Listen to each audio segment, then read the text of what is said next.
kini jadi target serangan balik. Aibda Hashim diduga ikut dicopot gara-gara kasus Supriyani. Aibda Hashim semakin terpuruk, tersiar kabar dirinya sudah dicopot dari status Kanit Intel Polsek Baito.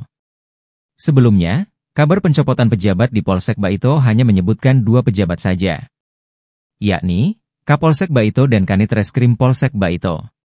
Keduanya diduga ada hubungan dengan permintaan uang damai 2 juta rupiah kepada Supriyani.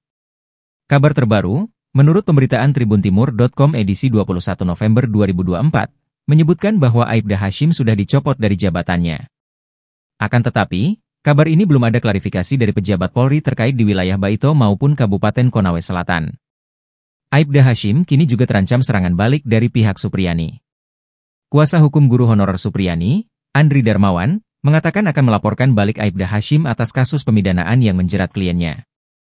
Laporan balik itu dilayangkan jika nanti Supriyani divonis bebas majelis hakim atas kasus dugaan penganiayaan murid SD.